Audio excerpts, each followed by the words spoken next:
Детство мое, реално и вълшебно, детство мое, така си ми потребно. Все се мъча света да обърна, бягна от пръчка, при теб да се върна. Пак ви умруче, дъжди в петак да скрия, пак се стучи то да вдигна олелия, пак с пипер да поръся филия от хлябаче.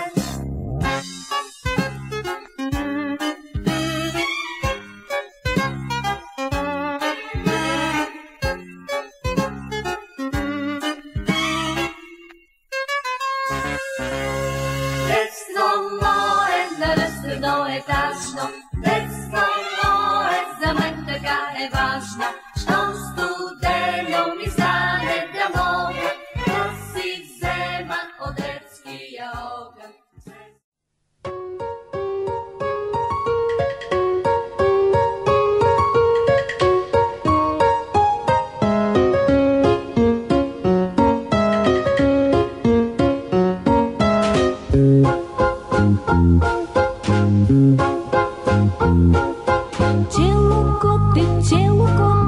Чело коте книжки, как се хващат малки сиви мишки. Първо правило това е: сви добре уши. На дъга изви гръбнак, на дъга изви гръбнак, както прави там котарак. Писи, писи, пис, мац, пис, мърмяу, мърмяу. Писи, писи, пис, мац, пис, мърмяу, мърмяу. Писи, писи, пис, мац, пис, мърмяу, мърмяу. На дъга изви гръбнак, на дъга изви гръбнак, както прави тако котарак.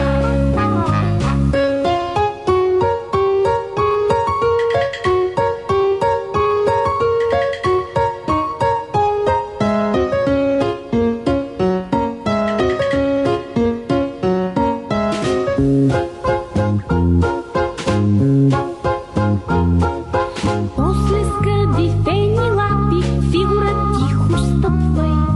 Към мишока, леко се промъквай. Много важно е за скока ти да избереш най-удобния момент, най-удобния момент. Той на мама маца е патент. Писи, писи, пис, мац, пис, мърмяу, мърмяу. Писи, писи, пис, мац, пис, мърмяу, мърмяу. Писи, писи, пис, мац, пис, мърмяу, мърмяу. Най-удобния момент, най-удобния момент. Той на мама маца е патент.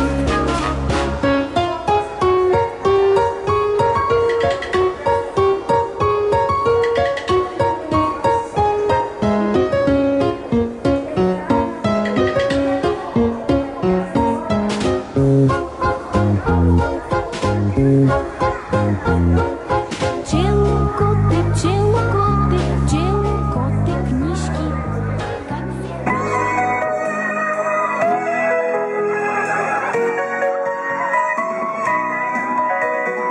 Коледи, лято, есен и зима, хубави празници всякога има.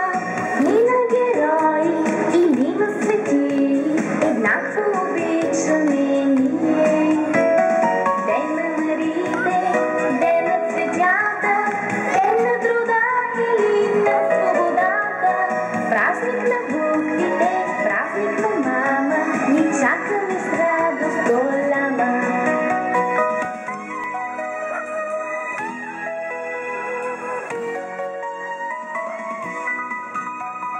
Мазеници с опачки в ръце, ала винаги с топящо сърце. Тичат опачета с три лица, изпящи от радост деца. Мазеници с опачки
специални гости днес. Това са Анелия Станчева и Теодора Пастъркова.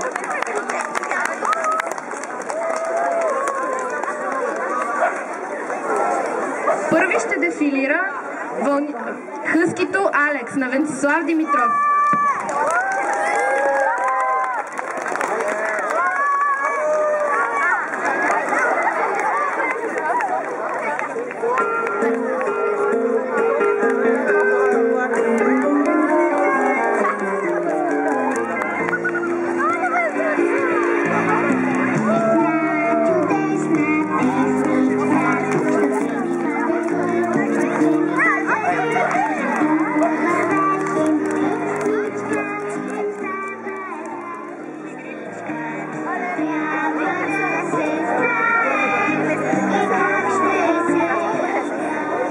Здравей, как се казва кучето?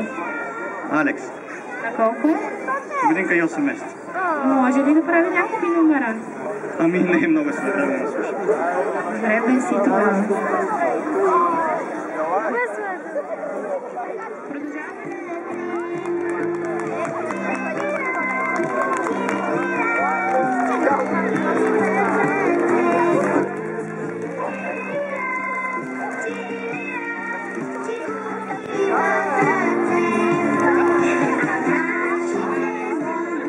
Казва кучето. На колко е години? А може ли да прави нещо интересно? Да. Може ли да покаже?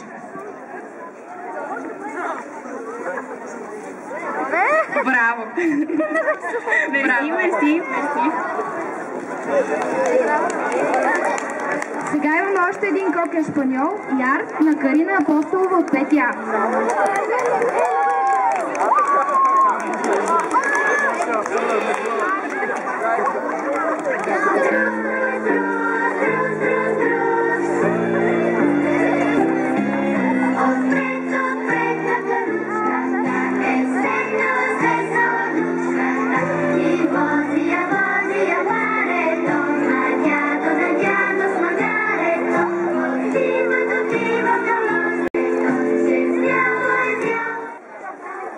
Здравей, как се казва кучето? На колко е? А може ли да прави нещо интересно? Ще ни покажеш ли?